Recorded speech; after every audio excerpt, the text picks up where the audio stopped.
Bonsoir à tous. Vous nous entendez bien au fond? C'est bon? Super. Bienvenue dans la maison OnePoint. Je suis Nicolas Fouché. Pour ceux qui ne me connaissent pas, je suis en charge de nos activités construction immobilier chez OnePoint. On a plaisir avec Hélène, je vais te laisser te présenter, qui est partenaire chez nous en charge de nos activités transformation et RH, à vous accueillir pour cet événement Beyond Construction sur les futurs des métiers à 2035. Donc, pour ceux qui ne le savent pas, OnePoint, donc on est une société française spécialisée dans la transformation des entreprises. On a une particularité, c'est qu'on intervient depuis des phases très amont, justement prospectives, c'est de ce dont on va parler aujourd'hui, mais également dans la mise en œuvre de ces transformations, notamment technologiques et humaines, qui va aussi faire l'objet de vifs débats aujourd'hui. On a choisi aujourd'hui d'adresser plusieurs enjeux. Il y a 3 enjeux majeurs que vous connaissez très certainement. Le premier, c'est la transition écologique qui s'opère pour le secteur et qui vient l'impacter extrêmement fortement. Vous le savez, le secteur du BTP est l'un des principaux contributeurs aux émissions CO2 en France et dans le monde, bien évidemment. Mais c'est aussi, avant tout, un secteur qui va permettre d'opérer cette transition écologique. On parle de transition, de résilience des infrastructures, je pense à toi Sophie, mais également des bâtiments. Forcément, ça va passer par ce secteur et un changement du secteur. Également, ça va tirer un deuxième enjeu, une deuxième transformation qui est la transformation digitale. Pour opérer ces transformations écologiques, forcément, on va devoir monitorer, on va devoir outiller, on va devoir accompagner les organisations et du coup changer également les modèles d'organisation en eux-mêmes. Et pour ça, l'IA est un formidable accélérateur, on le verra et on en parlera juste après. Donc voilà, c'est tout ce terreau-là qu'on a travaillé pour mener à bien ce carnet des tendances, cette étude sur les futurs des métiers du BTP. Je vais te laisser, Hélène, en parler. Merci Nicolas. Bonjour, bonjour à tous. Effectivement, l'étude que vous avez, qu'on a mis à disposition ce soir, avait comme objectif de rencontrer les acteurs du secteur, qu'ils soient privés, publics, institutionnels, autour de la formation, pour comprendre leur vision de l'impact de ces 3 transitions environnementales, technologiques et sociétales sur les métiers du BTP, sur les métiers, les compétences, les parcours dès aujourd'hui, et aussi de comprendre comment ça oblige, engage l'ARH, la fonction RH, à accompagner et utiliser ces transformations. Donc pour ça, on a réalisé un certain nombre d'entretiens. Donc merci à tous ceux qui ont participé et qui sont ici. Et on a utilisé tous ces éléments pour se projeter à 2035 sur ce que pourraient être les métiers du BTP. On a pris quelques métiers clés comme conducteur de travaux, comme un compagnon, pour comprendre quel pourrait être demain son quotidien, avec plus d'outillage, plus d'IA, plus de RSE probablement, et tout en essayant de répondre à leurs attentes en termes d'équilibre et d'épanouissement au travail. Et puis on a fait le même travail côté RH, de comprendre comment est-ce que ça allait aussi impacter l'organisation, les compétences des RH et leur manière de travailler avec les métiers. Mais tout l'objet ce soir, alors c'est pas forcément de vous restituer cette étude, on l'a mis à disposition, on a mis aussi les personas qui incarnent ce futur. Mais ce soir, ce qu'on voulait vous proposer, c'était plutôt d'échanger avec des regards d'experts et d'acteurs du secteur sur ces 3 transitions. Donc le premier temps, c'est autour de la transition technologique, avec un focus sur l'IA, autour d'un entretien. Le deuxième temps sera autour de la transition écologique. Et puis le troisième temps, autour d'une table ronde, quand on combine ces 3 transitions, environnementale, sociale et technologique, comment justement, quelles sont les visions sur le futur de ces métiers et le rôle des RH et l'évolution des RH au sein des organisations. Donc l'objectif aujourd'hui, il est de vous inspirer avant tout, de vous interroger également. Par contre, ce qu'il n'est pas, c'est de vous donner toutes les clés pour répondre à ces enjeux-là, parce qu'on ne les a pas, très simplement. Donc l'idée, c'est que vous puissiez vraiment partager avec nos experts, avec les speakers, entre vous, à l'issue et durant l'événement, et que vous puissiez vous-même, individuellement, mais aussi collectivement, réfléchir à ce que demain, comment doit évoluer demain le BTP à 2035, mais ça se pense dès maintenant. On voulait aussi finir cette introduction par une note d'optimisme et vous faire un peu un feedback sur ce qu'on a pu voir à la fois durant l'étude que l'on a menée depuis plus d'1 an, mais également ce qu'on voit au quotidien avec vous, que l'on accompagne pour un certain nombre d'entre vous. En tout cas, moi, ce qui m'a marqué, c'est vraiment l'ingéniosité qu'il y a dans ce secteur. Il y a énormément d'initiatives qui sont portées à des niveaux qui peuvent être institutionnels. Sophie en parlera très certainement autour de l'école de la transition écologique, mais également au niveau des chantiers. On voit énormément d'initiatives qui sont portées par vos équipes. Donc on est absolument convaincu que même s'il y a des enjeux qui sont très forts et une transformation très profonde à opérer, donc qui ne se fera pas forcément très simplement, il y a une capacité d'adaptation de ce secteur qui est absolument impressionnante, en tout cas pour moi. Et voilà. Et donc, profitez au maximum de cette soirée, enrichissez-vous et partagez. Merci.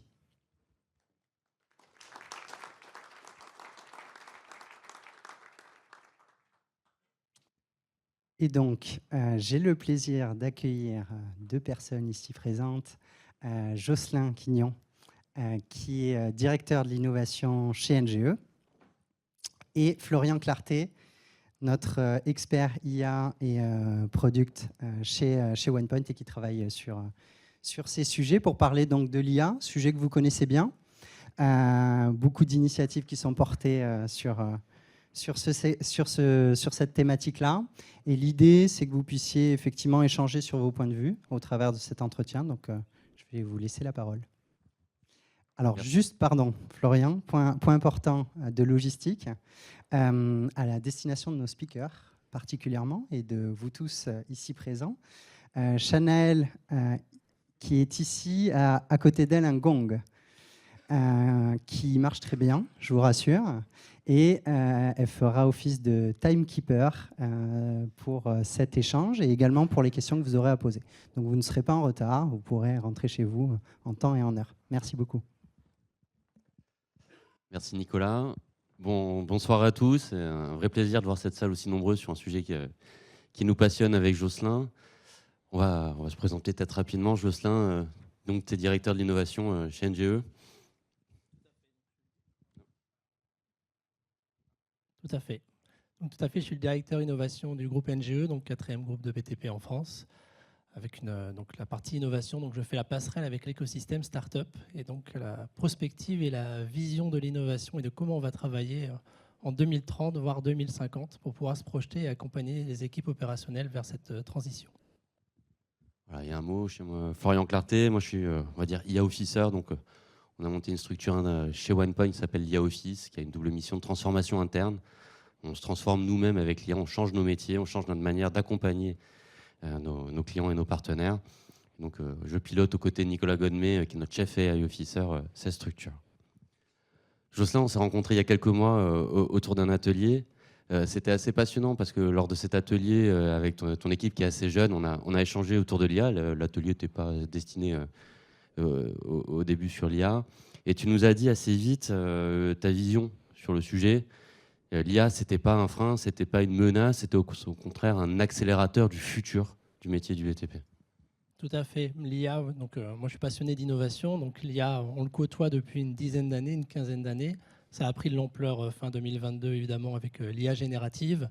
Et quand on gravite un peu dans le monde de l'IA, on se projette la suite de l'IA. Et donc la suite de l'IA, on voit l'IA générative, on voit les agents IA, on voit la robotique associée à l'IA.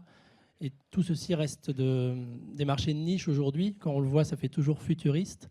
Mais on s'est rendu compte qu'avec l'IA générative, on pouvait impacter rapidement les opérationnels et de toutes les tranches, donc les opérationnels, les fonctionnels, les métiers, et que c'était transverse à toute l'entreprise. Ça pouvait répondre aux enjeux RH, aux enjeux RSE Et donc, d'une technologie, on est passé sur un service et une nouvelle façon de penser, une nouvelle façon de mettre en valeur nos métiers. Et donc, il fallait l'accompagner et mettre une méthodologie pour pouvoir déployer ces technologies entièrement dans l'entreprise. Oui, parce que le constat que tu faisais aussi, c'est que le BTP, qui est très terrain, entre guillemets, n'était pas l'industrie la plus digitalisée, en tout cas la plus en avance sur cette transformation, notamment sur le chantier.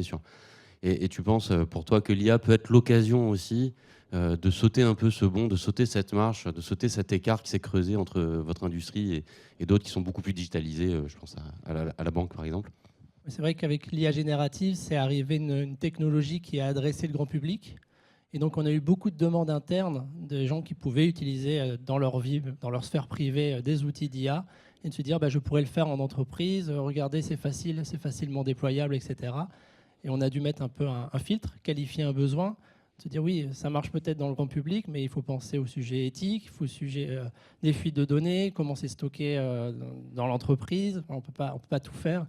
Donc, où on peut être vu comme une contrainte, on l'a tourné en se disant on va t'accompagner à définir ton besoin, à définir un impact et une volonté où on veut aller, et t'accompagner pour structurer. Donc, c'est plus de la conduite du changement que de l'innovation, mais ça va dans tout le pan de l'entreprise. Et donc, oui, c'est un outil qui permettait d'utiliser l'IA pour constituer des bases de données. Parce qu'aujourd'hui, quand on pose une question, j'ai les réponses et l'IA est magique. Non, là, on est dans le monde du BTP, donc les bases de données ne sont pas toutes structurées, elles ne sont pas toutes alignées au bon endroit, donc on revient en arrière quand on fait le besoin, le data management ou une data factory, où sont les données, le data lake, et donc on rentre dans des sujets techniques où on n'a pas les réponses, où on se dit non mais moi j'ai un besoin, il faut y répondre, regarde cette technologie, hop, elle y répond. Et nous, on va mettre le paquet cadeau tout autour pour que ça réponde à la feuille de route du grand groupe quand même, et nos contraintes réglementaires, et donc il faut accompagner tout ce changement.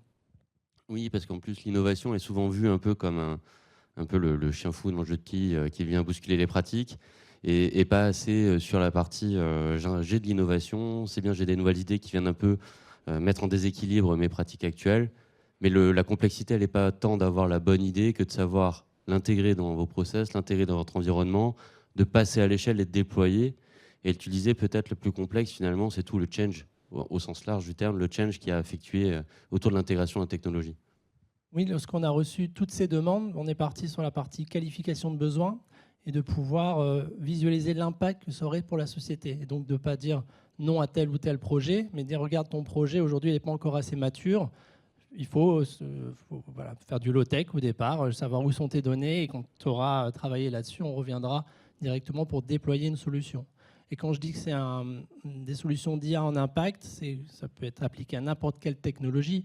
En fait, aujourd'hui, quand ça arrive chez moi, on part du principe que 1 euro investi doit nous rapporter 4,5 euros de gain, et avec un autofinancement sur 14 mois. Et donc là, on met des métriques, on met de la méthode, et c'est ce qu'il n'y avait pas au départ sur l'innovation. On appliquait en disant on va juste faire de l'intégration d'outils sans se préoccuper du ROI, voilà, et des indicateurs de suivi, et de se dire je peux avoir un sujet d'IA très impactant, mais qui va prendre 3 ans, qui demande peut-être un investissement très fort, mais si j'arrive à le suivre, on peut y aller.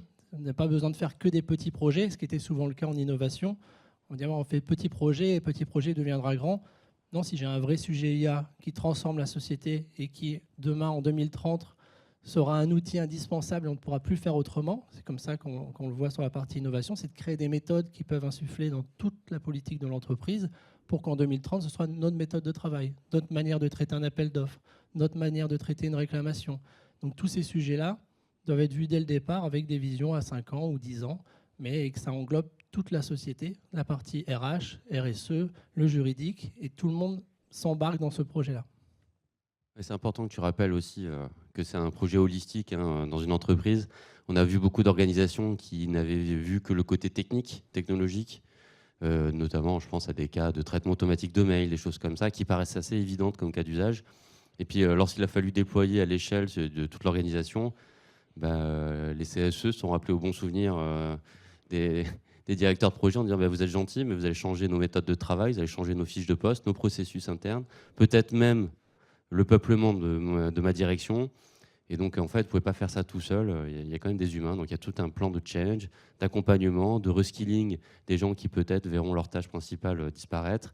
Et tout ça, ça doit se faire avec les parties prenantes sociales, notamment les CSE au plus long terme.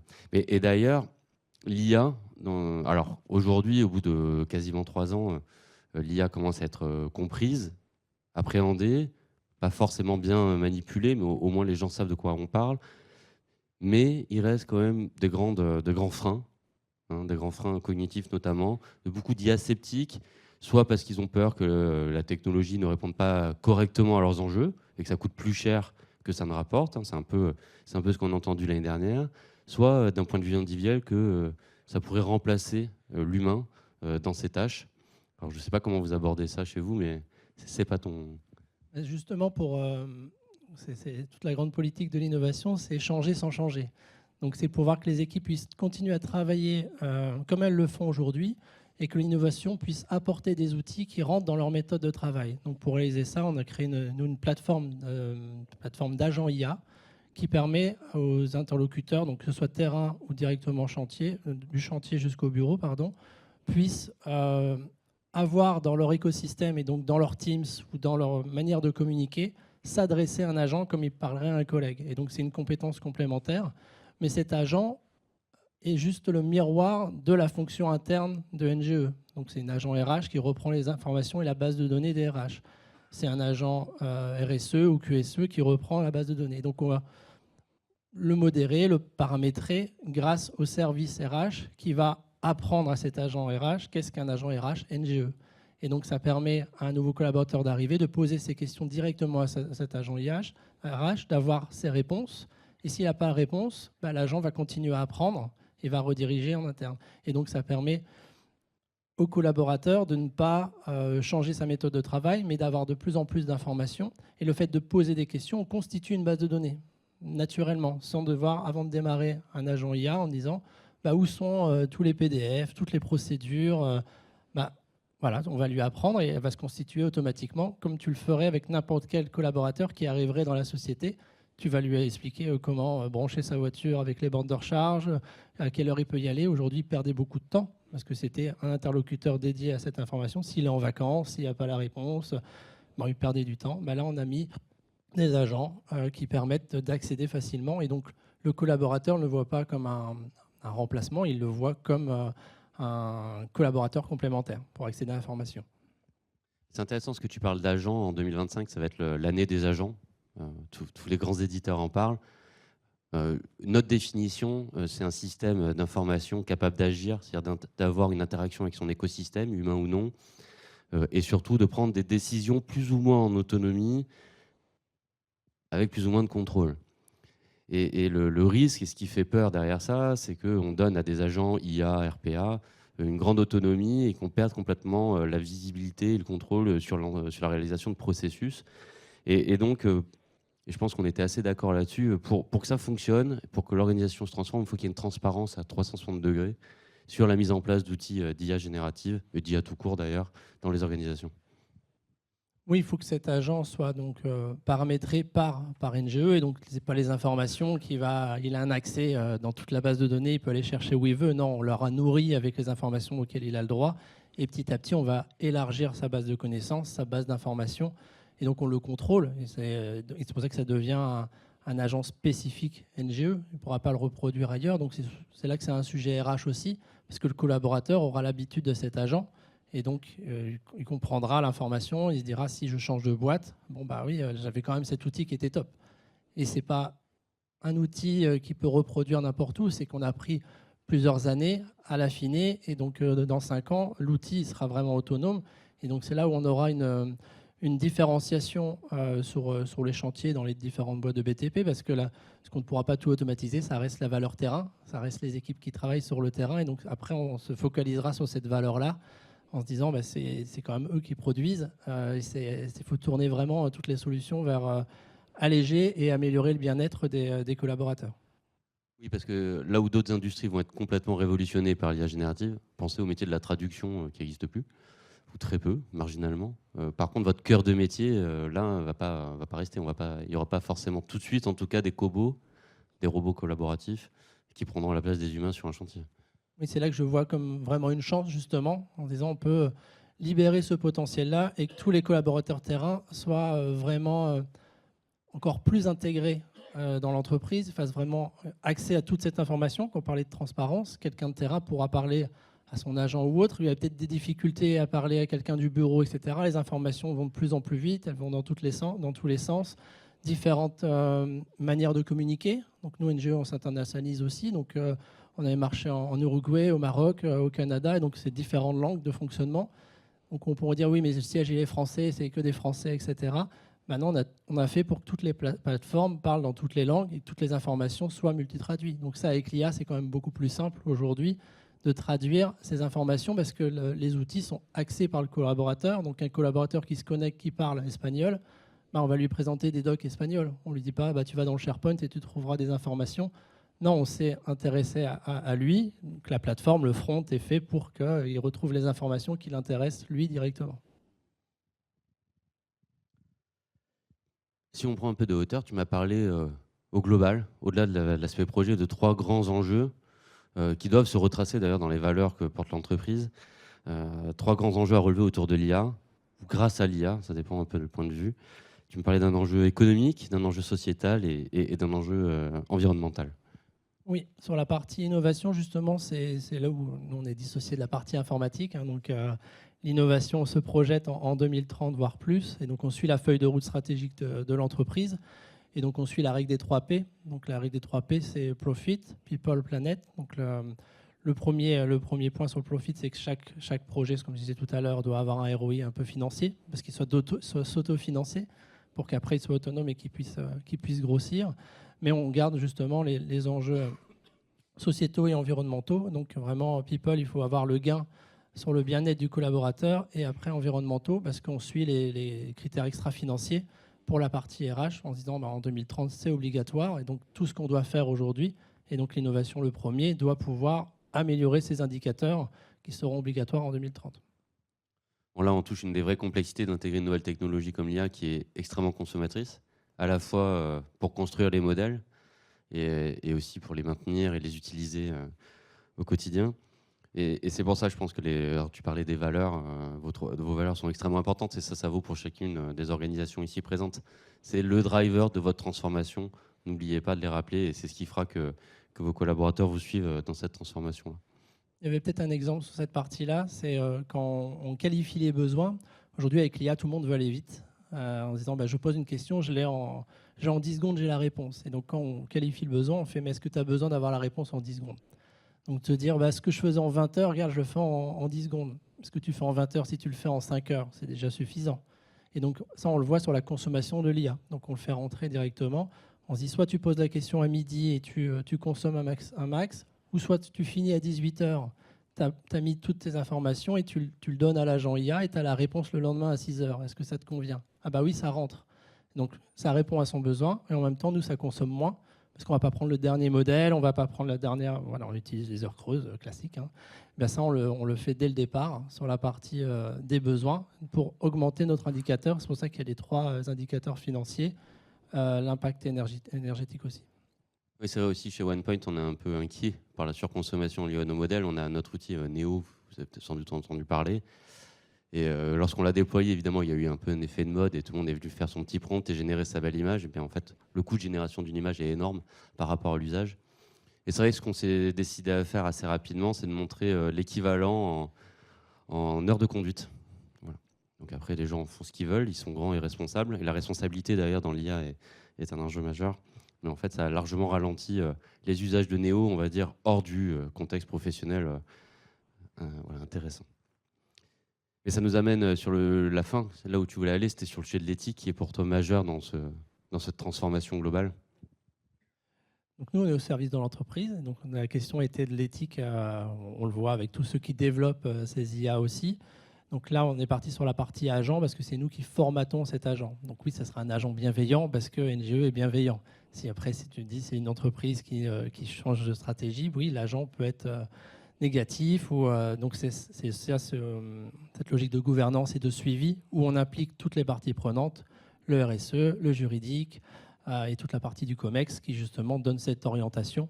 et donc valide que l'IA sera bienveillante sur l'ensemble de la méthode de l'entreprise. Et puis ça va très loin dans les choix des modèles. Vous pensez à un modèle comme DeepSeek qui est peut-être moins cher, qui a coûté moins cher en carbone. Par contre, Tiananmen n'existe pas quand on utilise DeepSeek. Ça pose quand même des questions. Sans aller jusqu'à des exemples extrêmes comme ça, utiliser un modèle par un éditeur américain, au-delà des problèmes de souveraineté qu'on commence à s'apercevoir, notamment avec le nouvel gouvernement américain. Donc, les modèles édités par OpenAI ont l'état d'esprit américain, sont pragmatiques. Lorsque vous lui demandez de générer une image d'une audience pour un data summit, vous n'aurez que des hommes blancs de 40 ans. Donc ça pose quand même des questions. Je passe des exemples beaucoup plus frappants. Et donc on revient à l'importance des valeurs que vous portez à travers une transformation, qui doivent être les valeurs de votre entreprise. Et ça va jusqu'au choix technologique très fin. Ça doit être jusqu'à la conception des processus qui vont être accélérés, augmentés par l'IA générative. Il y a peut-être la partie aussi, comme c'est de l'innovation, donc l'outil est perfectible, hein, justement, c'est quand il sera industrialisé, ça ne sera plus d'innovation, ça sera de l'opérationnel pour tout le monde. Donc il y a vraiment cette partie-là où c'est en construction, et nous, lorsque l'IA ne sait pas, elle le dit. Et donc c'est que les gens n'ont plus l'habitude de ça, elle pose une question à l'IA et il y a toujours une réponse. Ce qui est fait pour que vous reposiez une autre question, etc., et qu'on consomme, etc. Que là, si l'IA ne sait pas, elle dit qu'elle ne sait pas. Et donc elle renvoie vers quelqu'un qui sait. Comme quelqu'un de normal. Quelqu'un de normal. Merci beaucoup. Merci beaucoup. Merci à toi.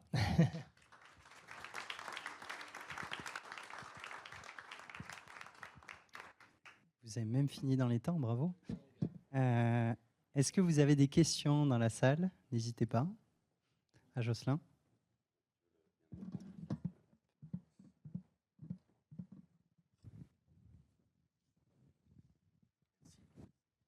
Bonsoir.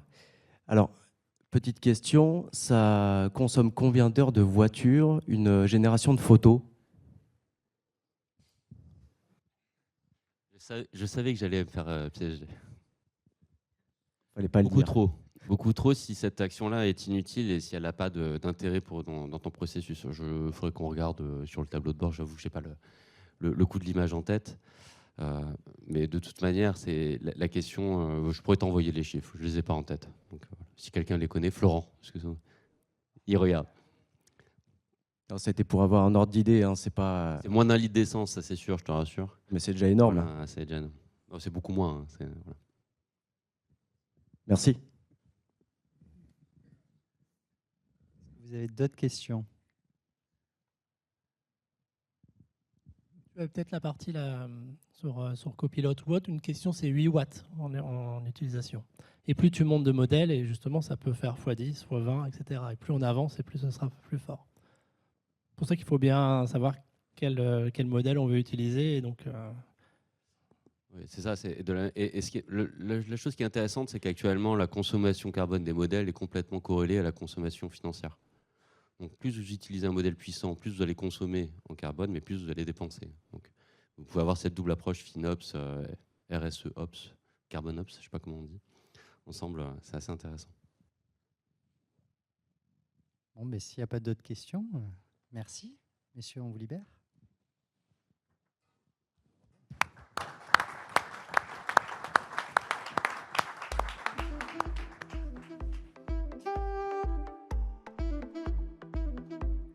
Et on a le plaisir d'accueillir sur scène Sophie Kehen, directrice RSE de la Fédération nationale des travaux publics, accompagnée de Florent Gittiot, notre partenaire RSE, pour faire la transition parfaite avec ce qui vient d'être évoqué. C'est à vous.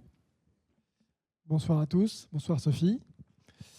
Peut-être pour démarrer, te laisser te présenter. Donc Sophie, effectivement, tu es chef de pôle transition écologique et innovation à la FNTP. Je te laisse te présenter en deux. Vous m'entendez bien? Voilà, donc effectivement, la transition écologique est un vaste sujet qui n'englobe pas que la RSE, hein, mais évidemment plein d'autres dimensions. Et donc effectivement, une fédération professionnelle, c'est quoi? C'est un organisme qui représente les entreprises du secteur, en l'espèce les entreprises du secteur des travaux publics, et elles sont nombreuses à être représentées ce soir. Qui donne mandat à une organisation pour structurer en fait une vision politique apporter vis-à-vis des différentes parties prenantes, pas seulement politiques, aussi de la société civile, avoir évidemment aussi une action dans le champ social et celui de la formation, et accompagner dans sa globalité au quotidien les entreprises du secteur. Dans le secteur des travaux publics, c'est plus de 8000 entreprises, et en nombre d'entreprises, 98% de TPE, PME. Donc l'idée, c'est vraiment d'être la maison commune du secteur des travaux publics. Plus de 300 000 collaborateurs, c'est ça? 300 000 collaborateurs, tout à fait. Donc c'est pour aller progressivement sur le sujet des RH et des compétences, ça représente un corpus de collaborateurs qui ont des changements devant eux. Et donc moi je suis Florent Gittiot et je suis associé chez OnePoint sur les sujets de durabilité, donc c'est la coordination de nos expertises sur ces thématiques-là, et pas exclusivement mais très principalement sur le secteur de la ville, de l'immobilier, de la construction.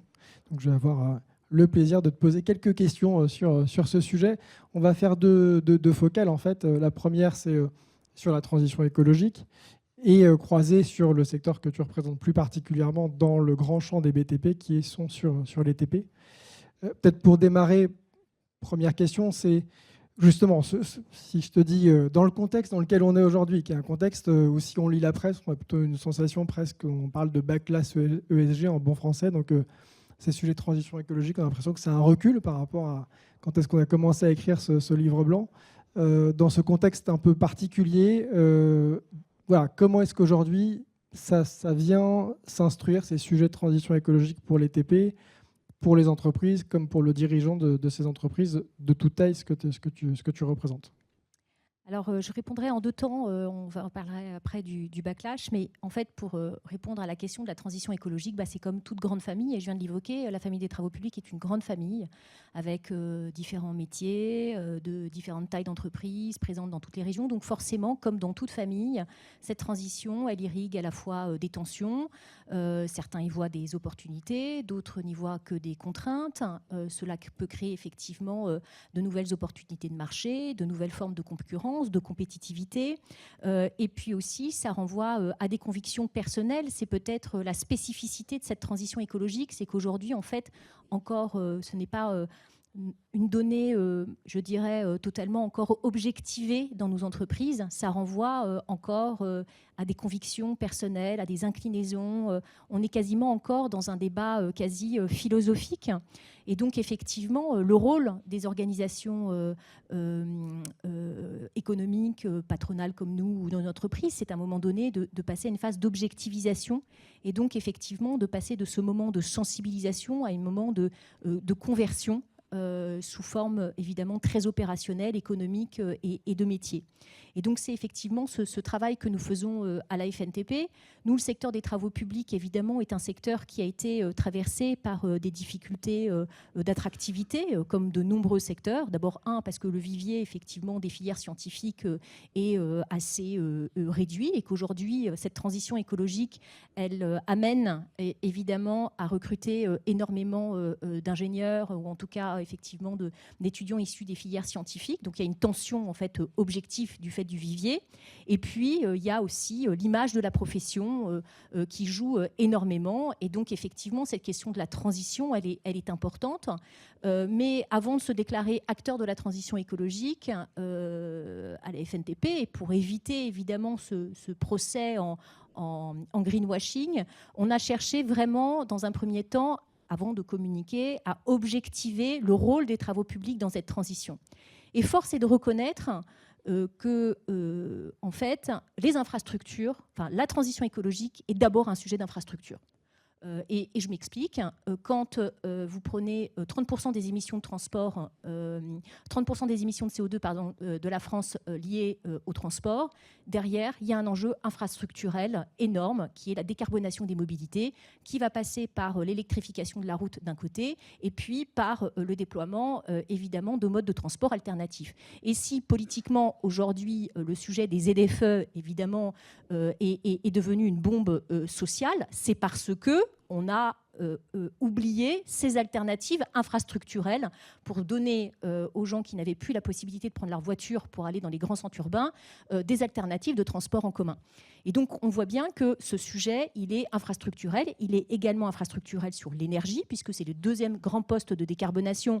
On l'oublie un peu en France, parce qu'on a la chance d'avoir une énergie largement décarbonée grâce au nucléaire. Mais quand vous reprenez les grands pays du monde, en fait, l'enjeu, il est énergétique pour la décarbonation. Et donc, là encore, un enjeu infrastructurel. Et puis, si vous reprenez les autres enjeux de la transition écologique, on sait que la biodiversité, la restauration des milieux naturels va jouer un rôle absolument déterminant dans la régulation du climat. Là encore, quand on dit qu'en Europe, on est à quasiment 80% de sols dégradés, les opérateurs économiques qui vont être en capacité de restaurer des sols, de restaurer des zones humides, d'être dans ces métiers de la biodiversité de demain, ce sont les entreprises de travaux publics. Et évidemment, le changement climatique, l'adaptation des territoires au changement climatique, en fait, ce sont des enjeux infrastructurels, puisqu'on se rend compte qu'évidemment, les impacts socio-économiques du changement climatique sur nos infrastructures sont absolument considérables. Une route coupée, c'est un établissement de santé qui n'est plus accessible, c'est un village qui n'est plus accessible. Et donc, effectivement, derrière, des enjeux de sécurité, de santé et des enjeux économiques pour des opérateurs économiques qui sont évidemment essentiels. Et donc là encore, on voit que pour assurer l'ensemble des services publics dans un monde à plus 1,5, 2 degrés et hélas, espérons-le surtout pas à 4 degrés, il y aura besoin d'adapter les infrastructures. Ce qui nous fait dire à la FNTP qu'on est face à un effort de reconstruction équivalent à la Seconde Guerre mondiale, enfin au lendemain de la Seconde Guerre mondiale, c'est-à-dire un effort qui est de l'ordre de 1 à 2% du PIB d'investissement dans les infrastructures, en grande partie annuelle. Donc c'est ça aujourd'hui les termes du débat quand on objectivise. Et d'ailleurs, ça se traduit par des besoins de recrutement, des besoins, donc il y a différentes filières qui ont été, évidemment, il y a la filière du nucléaire, puisque avec la relance du nucléaire pour électrifier, c'est un besoin de 150 000 emplois, dont une partie, évidemment, travaux publics à échéance 2033. Je l'ai évoqué sur la biodiversité, les métiers du génie écologique. Il y a une étude qui est sortie l'année dernière qui montre qu'il va y avoir un besoin de recrutement de 50 000 emplois à échéance 2030.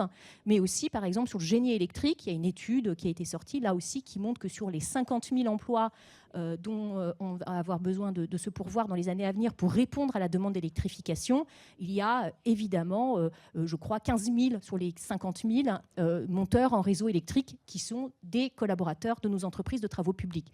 Donc, quand on cherche vraiment à objectiver, on dépassionne le débat politique et on regarde, quels que soient les scénarios, qu'on soit pro-techno ou qu'on soit pour la sobriété, etc., les mobilités douces, on supprime la voiture, etc. En fait, on se rend compte qu'il y a un enjeu infrastructurel majeur et incontournable. Mais ça, il faut, voilà, c'est vrai qu'on parle souvent des mobilités, on oublie de parler de l'infrastructure, alors que ce débat, il est central dans les enjeux de transition. Parfait. Je vais commencer du coup à mettre la main, à esquisser voilà, le sujet qui vient juste derrière, qui est l'impact sur les compétences, et dans deux grandes catégories. La première, c'est effectivement les nouveaux métiers qui vont apparaître à la fois en adaptation et atténuation, et puis aussi des métiers qui existent déjà, un peu comme pour la table ronde précédente, mais qui vont devoir évoluer. Donc, déjà, comment tu fais cette catégorie? Première question. Et puis, question associée, c'est comment vous accompagnez à la FNTP ce double mouvement? Voilà. Alors, c'est vrai que tout le monde a envie de se dire qu'il va y avoir des nouveaux métiers. Bon, je pense que les différentes études qui ont été menées, d'ailleurs dans beaucoup de secteurs professionnels, montrent en fait qu'il ne va pas y avoir tant de création de nouveaux métiers qui vont sortir comme ça ex nihilo que d'adaptation des métiers existants. Et donc, effectivement, typiquement à la FNTP, on est sur cette logique-là. Et donc, j'ai cité évidemment les principales filières dont on sait qu'il va y avoir des besoins de recrutement assez forts et qui ont été estimés. Mais la vérité, c'est que nous, on a un enjeu de montée en compétences de l'ensemble de nos collaborateurs, et ce, à tous les niveaux. du niveau opérateur, mais aussi évidemment de nos conducteurs de travaux, des bureaux d'études internes et évidemment des fonctions de dirigeants, parce que évidemment cette transition, elle émane d'abord d'une vision stratégique de l'entreprise, mais ça va être évoqué dans la table ronde évidemment suivante. Et donc, comment on accompagne à la FNTP ?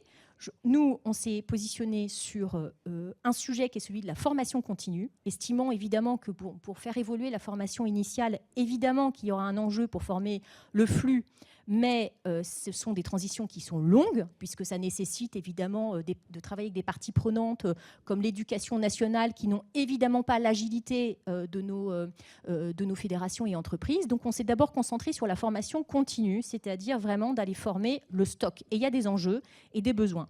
Alors, pour former le stock sur la formation continue, et donc vraiment, je fais la part des choses entre ce qui relève de la sensibilisation, c'est sympathique, on fait une fresque de climat, le monde se réchauffe, etc. Cette sensibilisation, je dirais, elle est évidemment importante, mais là, il faut vraiment passer à la phase de montée en compétences. Et en fait, c'est ce passage qui est le plus difficile à opérer. Pourquoi ? Parce que ça nécessite évidemment de structurer une vraie ingénierie de formation.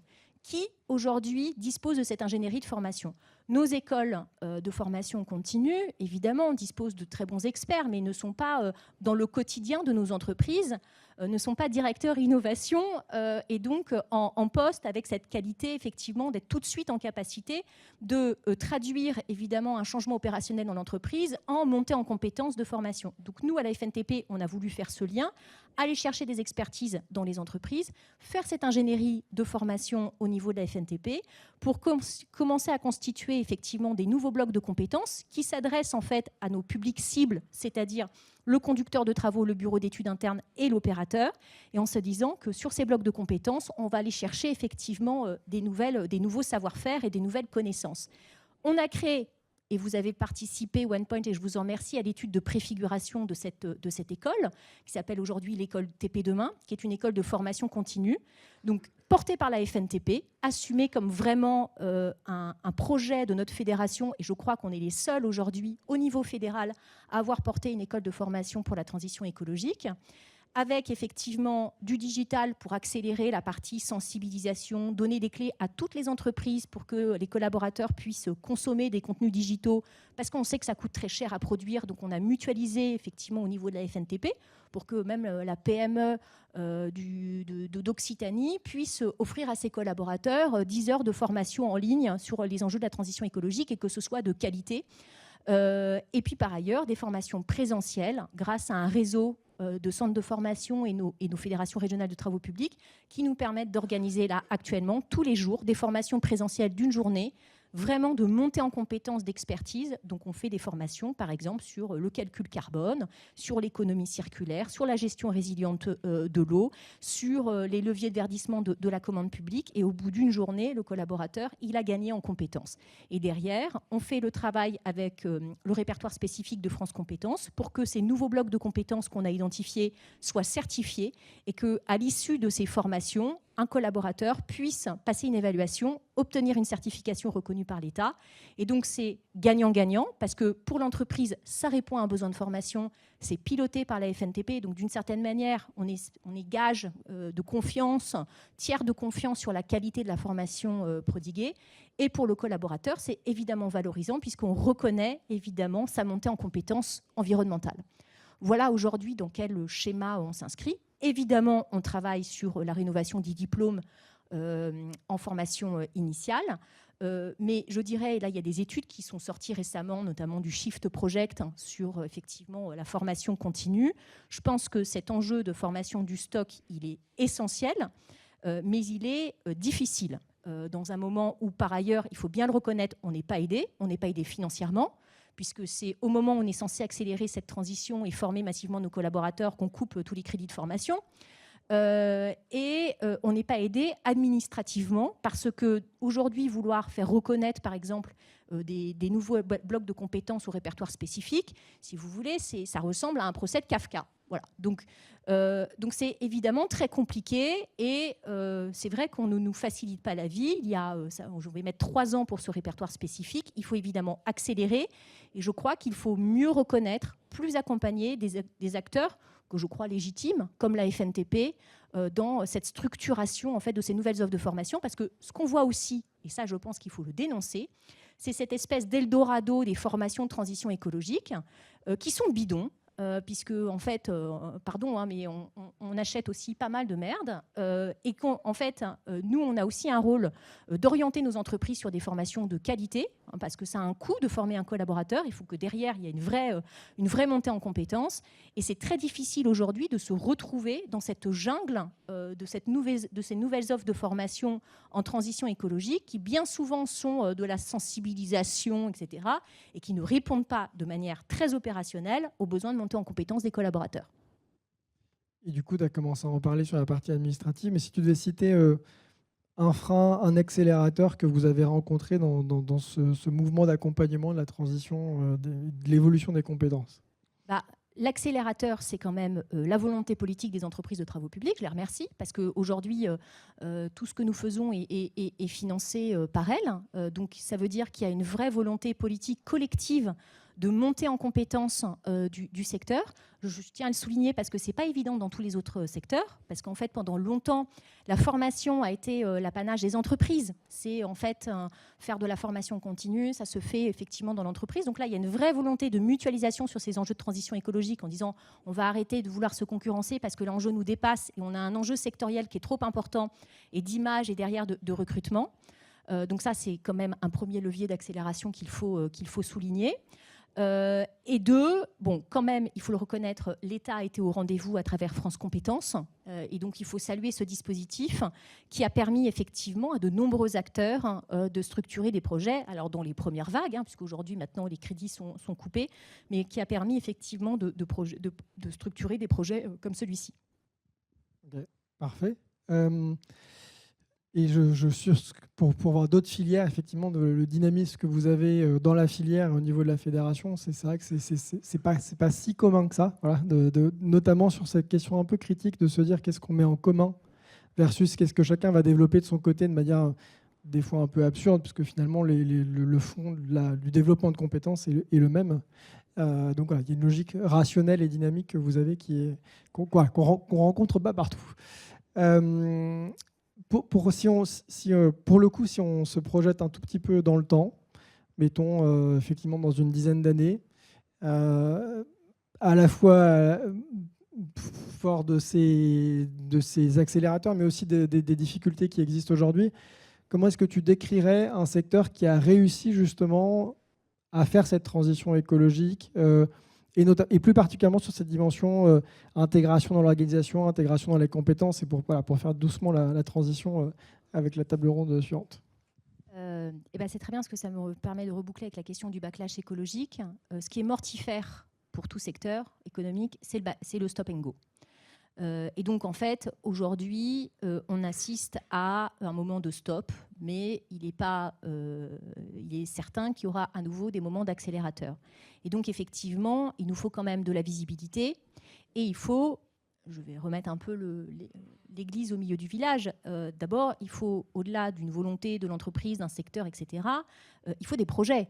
Parce que si on fait tout cela, c'est parce qu'on est mu par la conviction qu'il y a un besoin d'investissement dans les infrastructures et donc les entreprises de travaux publics doivent se structurer pour être au rendez-vous de ce besoin de financement. Mais du coup, il faut les financements. Et là, qu'est-ce qu'on constate ? C'est qu'évidemment, il y a un écart abyssal entre les déclarations d'intention et la réalité budgétaire.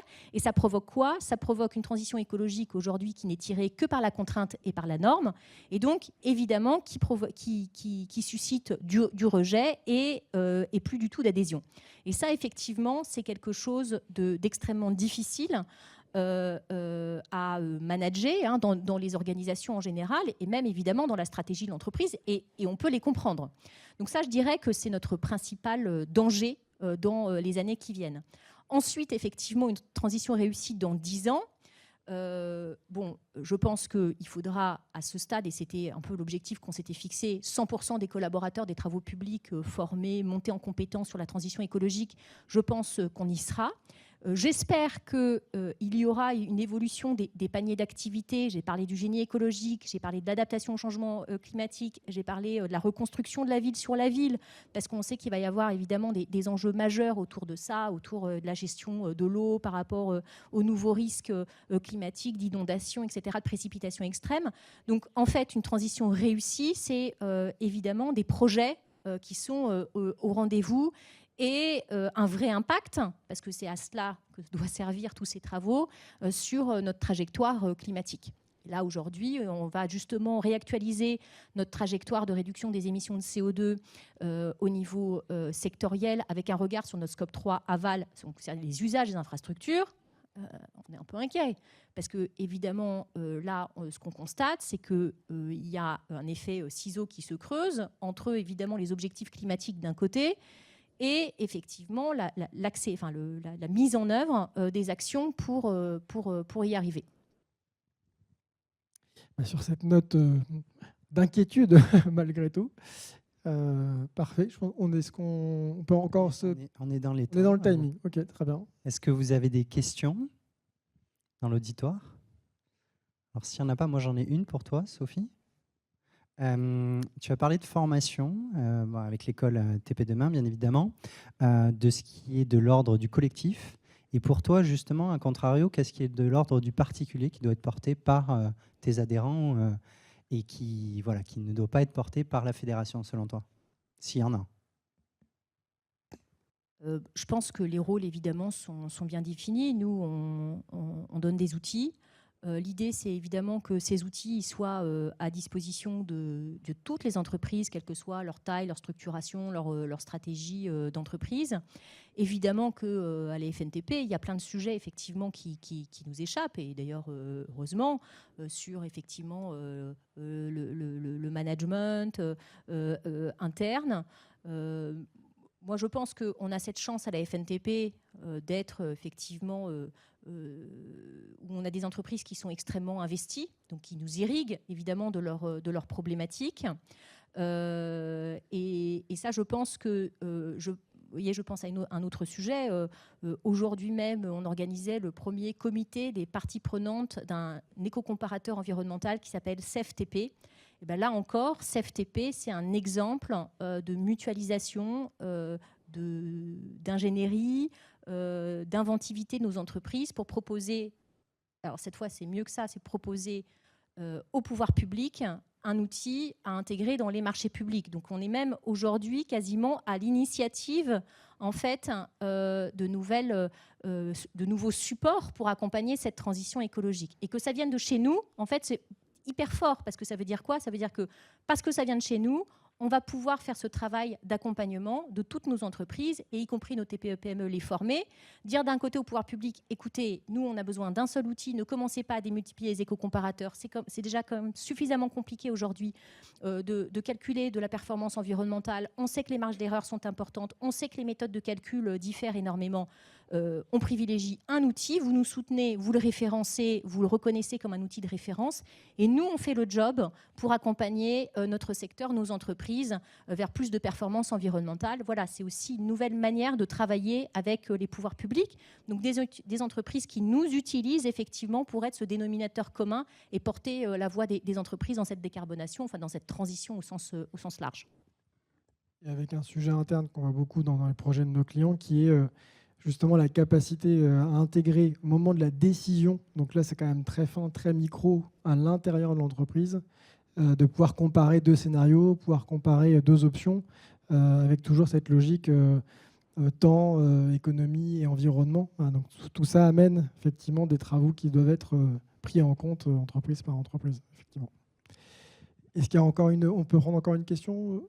Oui, ok. Comme le gong n'a pas sonné, moi j'en profite. Voilà, c'est Chanel, tu fais le question, remarque, suggestion.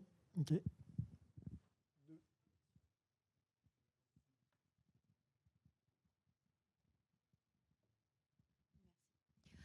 Bonjour, Laurence Zurdo, Microsoft. Petite question, quelle serait selon vous la prochaine étape pour la FNTP suite à cette démarche de formation mutualisée?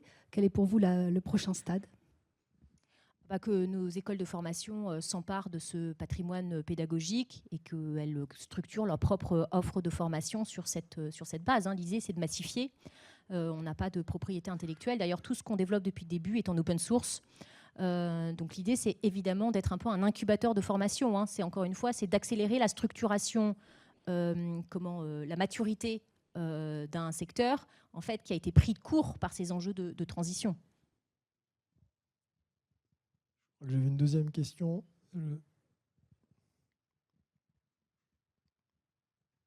Un, deux. Oui. Bonjour. Juste par rapport à votre école donc, du TP, j'aimerais savoir comment vous sourcez les gens qui forment, en fait. Est-ce que c'est vous externalisez? Est-ce que vous avez recruté? Comment vous avez créé cette école? Parce que c'est un vaste chantier. Oui, je vous le confirme, c'est un vaste chantier. Alors, on a fait plusieurs choses. D'abord, on a fait nous-mêmes l'ingénierie de formation, l'ingénierie pédagogique. Dans un deuxième temps, on a sourcé des formateurs sur la base, en fait, de ce cadrage pédagogique. Donc, en fait, nos formateurs s'inscrivent dans un contenu que nous avons nous-mêmes construit. Donc, il n'y a pas de liberté. Vous voyez, on n'est pas juste dit, on n'a pas contacté un formateur, tu fais de l'économie circulaire, je te fais confiance. Donc, c'est extrêmement cadré pédagogiquement. Et ensuite, on s'est surtout appuyé sur des formateurs experts qu'on connaissait dans notre réseau. En fait, c'est vraiment en faisant appel à nos entreprises, notamment, puisqu'il y a aujourd'hui beaucoup de formateurs TP qui viennent en fait des entreprises, qui sont souvent dans une fin de carrière et qui effectivement basculent sur de la formation. Donc on est vraiment allé chercher des opérationnels d'entreprise, voire aussi des collaborateurs de la FNTP qui sont mis à disposition de l'école pour aller former. Donc effectivement, on a vraiment un réseau, je dirais, qu'on a sourcé individuellement chaque formateur et qui répond à un cahier des charges très strict. Merci. Est-ce qu'il y a d'autres questions? Oui, justement. Est-ce que vous avez des partenaires ou des alter-ego au niveau européen? Au niveau de notre fédération? Oui, ou est-ce que dans votre réflexion, dans votre façon de travailler, est-ce que vous prenez en compte de comment ça se fait dans les autres pays? Est-ce que même vous avez discuté avec d'autres personnes? Alors, en fait, oui, vous avez une structuration syndicale à l'échelle européenne. Il existe un syndicat de la construction européen, mais évidemment, quand vous penchez d'un pays à un autre, on se rend compte qu'évidemment, d'abord le périmètre, la représentativité de ces organisations syndicales diffère énormément d'un pays à un autre. Donc effectivement, ces enjeux, toujours de se dire on va porter une voix européenne, sont difficiles. Mais néanmoins, évidemment, on fait aussi ce travail. Je pense que nous, notre sujet vis-à-vis de l'Europe, on est évidemment clairement d'abord sur des enjeux de réglementation. C'est pas l'Europe qui accompagne le développement de la formation continue, c'est d'abord l'Europe qui effectivement réglemente et comment effectivement on s'inscrit par rapport à ça. Mais typiquement, j'évoquais encore une fois CFTP, les enjeux par exemple sur le calcul des émissions de CO2, sur les éco-comparateurs.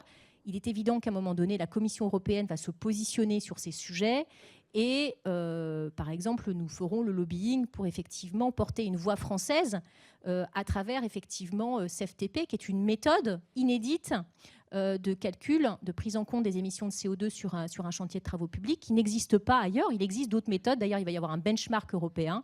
Et c'est vrai que c'est important aussi de valoriser nos initiatives françaises.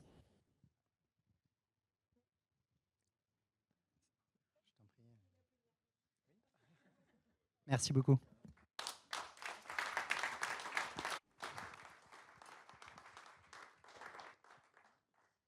Je vous propose de passer au troisième temps, au regard croisé. Si les participants à la table ronde veulent bien se joindre sur la scène.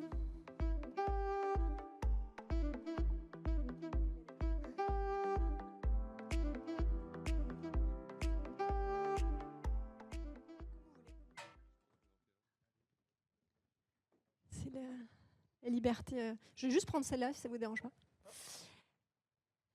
Merci beaucoup.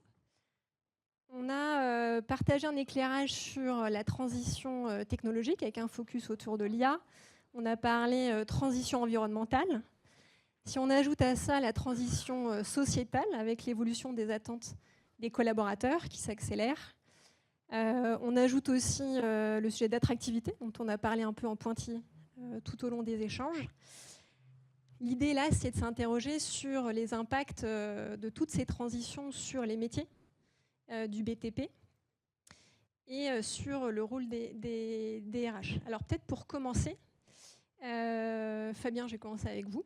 Fabien Renou, vous êtes rédacteur en chef du Moniteur, donc journal de référence s'il en est du secteur. Vous, avec la vision 360 que vous avez de l'ensemble des acteurs, qu'est-ce que vous voyez comme grande évolution? Et est-ce qu'on est plutôt risque-opportunité? Quelle est votre vision? Bonjour. Alors, je pense qu'on passe de l'un à l'autre, du risque à l'opportunité. Comme disait Sophie Kahn tout à l'heure, le secteur a été un peu pris de court par ces transitions. La transition technologique affecte un secteur qui, historiquement, était très peu digitalisé, dans lequel les gains de productivité étaient relativement faibles et qui était aussi, malgré de très belles entreprises, freiné aussi par des chantiers très atomisés finalement, et où c'était parfois difficile de faire circuler l'information. C'est plus compliqué de transformer un groupe de BTP que de transformer un groupe industriel où tout le monde est regroupé dans une seule usine. Donc il y a cette transition technologique aurait pu être une menace, et dans l'image peut-être elle l'a encore.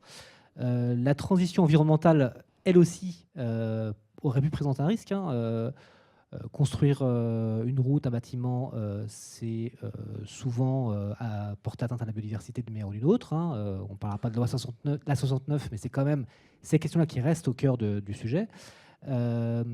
Les ouvrages en tant que tels sont consommateurs de carbone, et leurs usages en particulier, plus que les ouvrages en tant que tels, sont générateurs d'émissions carbone, que ce soit les mobilités ou le chauffage dans les bâtiments, pour parler bâtiments.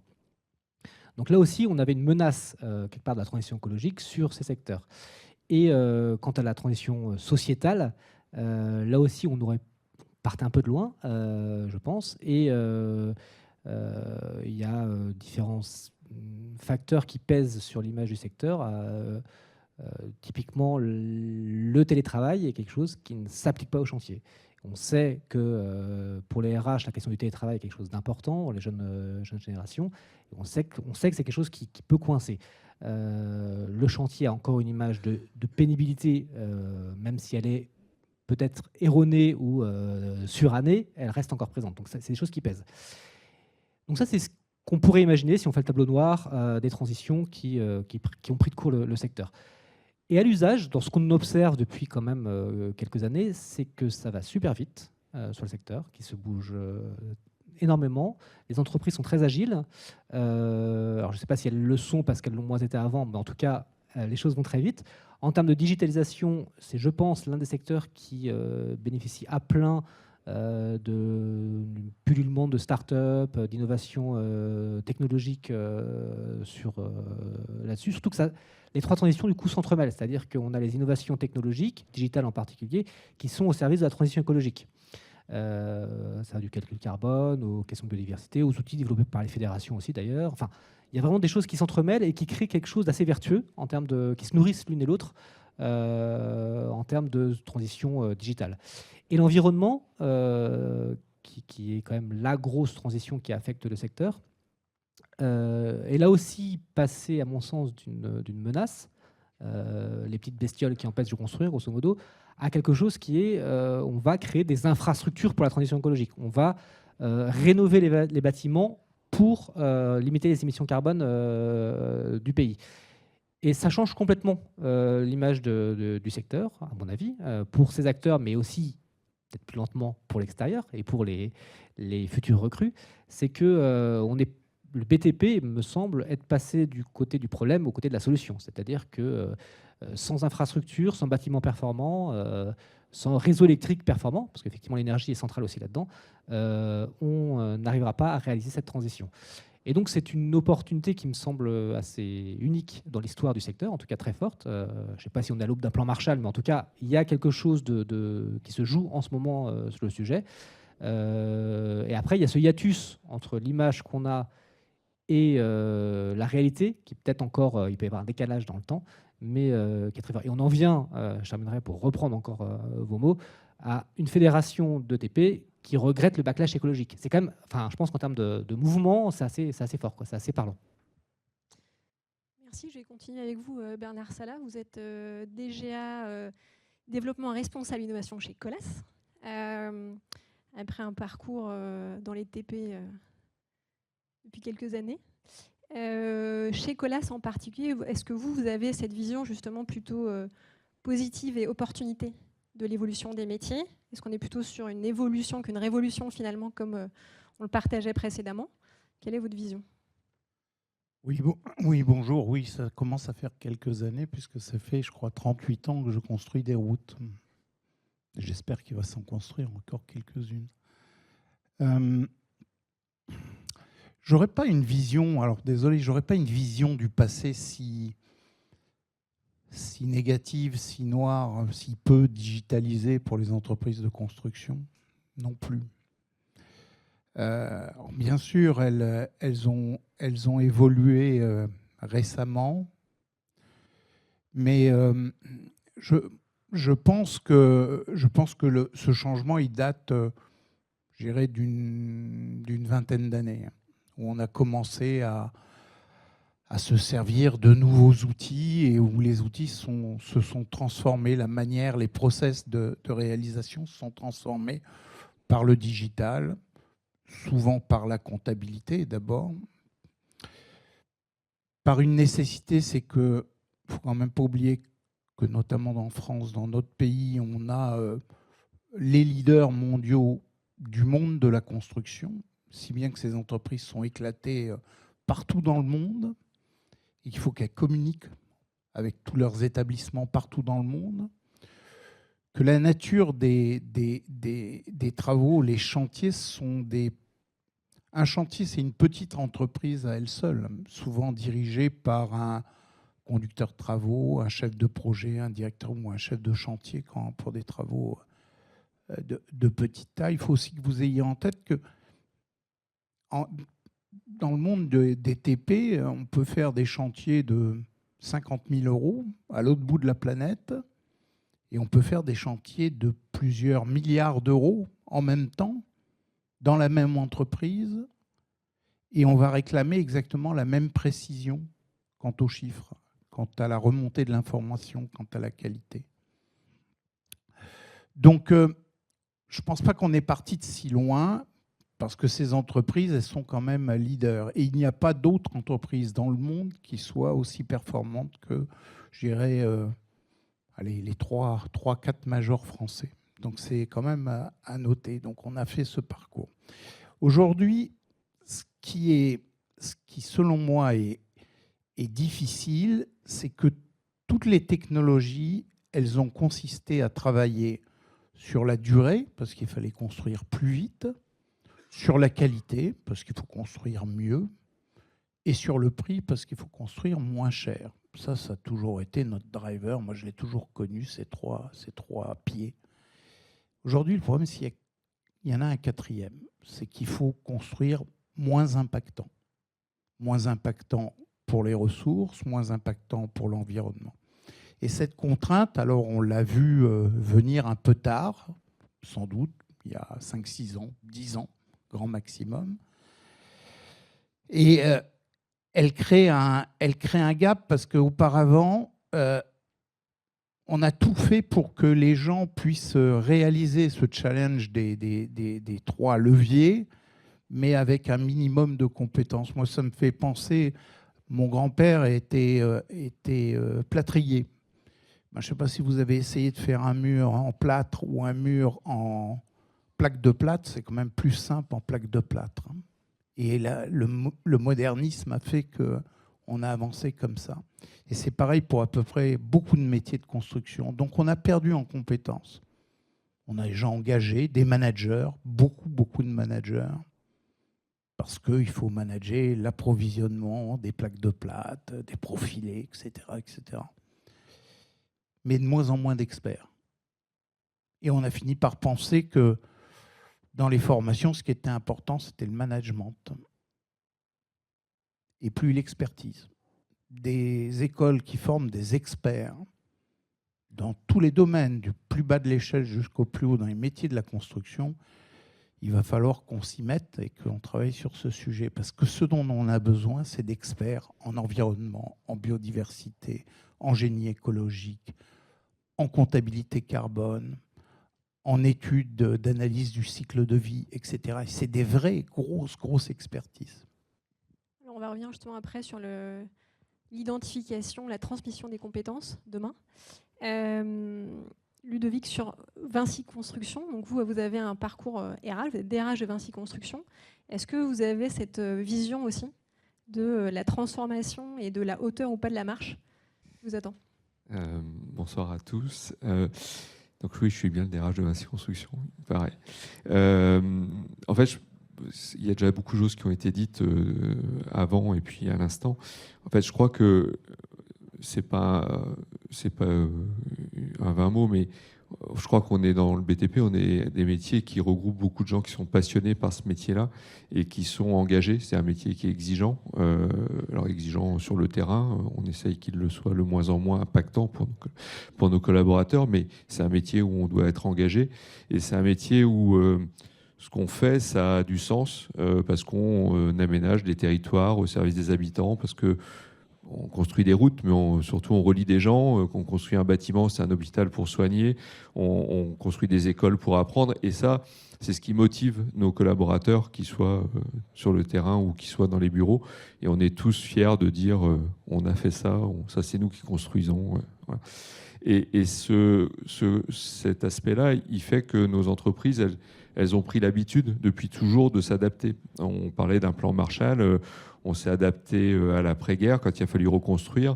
On s'est adapté au moment de l'industrialisation du pays, quand il a fallu faire des ponts pour les voies ferrées, quand il a fallu faire des usines, etc. Et en fait, on continue à s'adapter en permanence. Et c'est ce qui fait aussi que ce métier, il est passionnant pour les gens qui le rejoignent, parce que finalement, comme sur un chantier, on ne fait jamais la même chose. Et dans une carrière dans le BTP, on fera plusieurs métiers ou le même métier, mais d'une manière différente plusieurs fois. Je crois qu'il n'y a pas beaucoup de secteurs qui peuvent le dire. Puis un autre facteur que je trouve important dans notre métier et qui résiste à tous les changements, ou en tout cas qui en fait un pilier, c'est qu'on est un des derniers métiers de main-d'œuvre non délocalisable. Et ça, c'est notre fierté aussi, de pouvoir accueillir toute personne, quel que soit son niveau, quelle que soit son origine, quelle que soit sa formation, et de lui permettre d'aller le plus loin possible dans l'entreprise. Et on a beaucoup d'exemples chez nous de ça. Et je crois qu'il n'y a pas beaucoup d'autres métiers qui le proposent. Et ça nous donne aussi une capacité d'adaptation par rapport aux enjeux dont on a parlé. Non pas qu'on le fasse naturellement, on doit travailler, et nos équipes travaillent beaucoup dessus, on y reviendra tout à l'heure. Mais je crois qu'on a vraiment, dans le BTP en tout cas, des atouts importants pour répondre aux enjeux dont on a parlé tout à l'heure. Alors Joël Cuny, vous incarnez ceux qui vont arriver dans le BTP.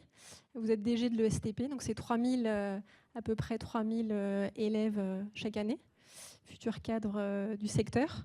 Est-ce que vous avez aussi cette vision, ou est-ce que vos élèves ont, eux, une vision plus forte des changements qui les attendent? Alors moi, je voudrais apporter une vision un peu différente, là, peut-être un peu disruptive. Premier point, c'est sur l'accélération. C'est-à-dire que quand on parle, par exemple, du BIM, de la digitalisation, pour moi, l'année zéro du BIM, c'est 2004. D'accord ? Voilà, donc il y a 21 ans. La question que je pose, c'est quel taux de pénétration du BIM aujourd'hui dans nos entreprises, et en particulier dans nos TPE, nos PME.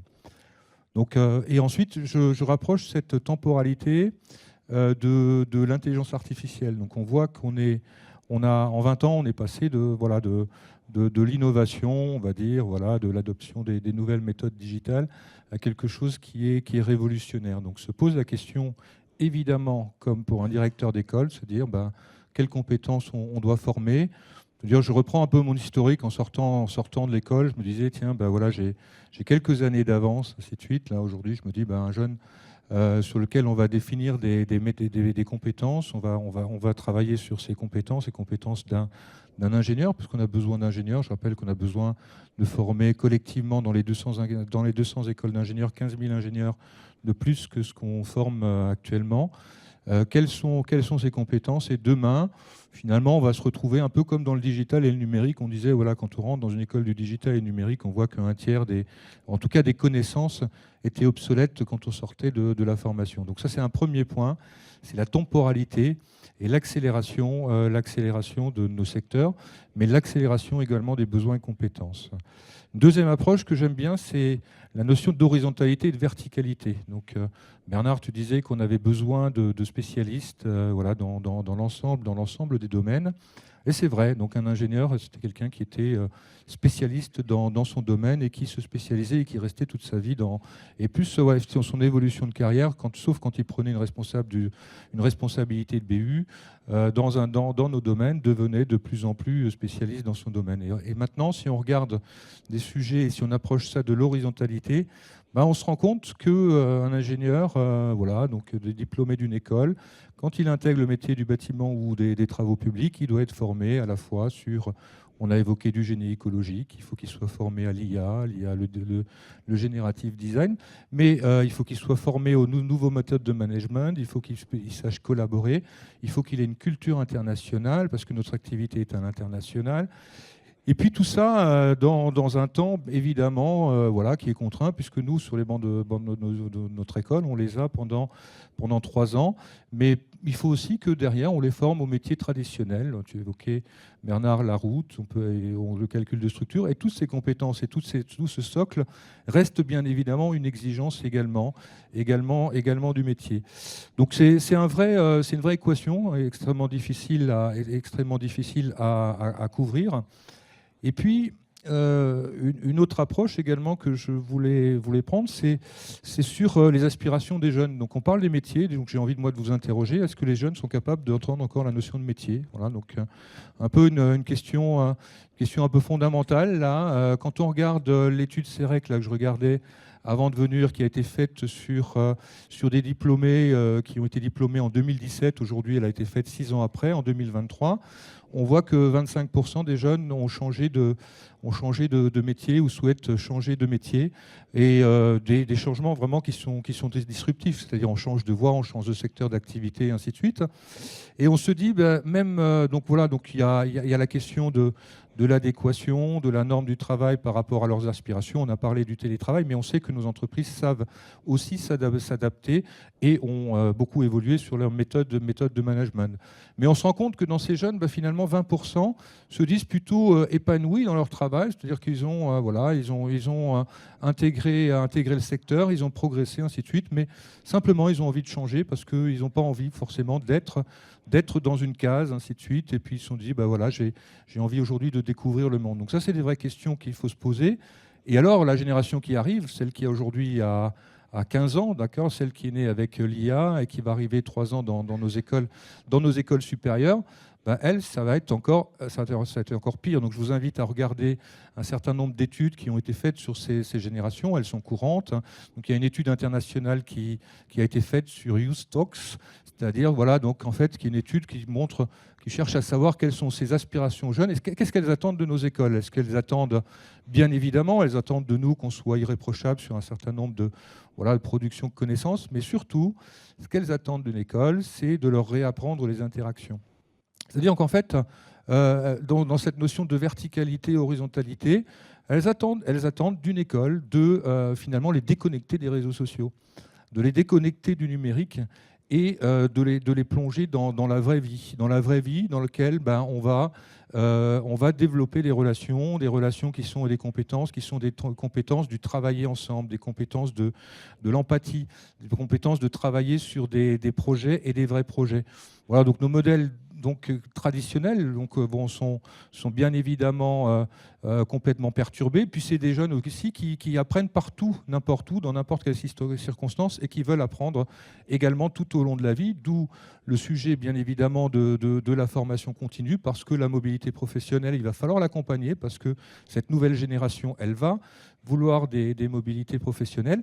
Et nous, ça nous pose la question également de l'impact de leur formation, comment on va les garder dans la formation.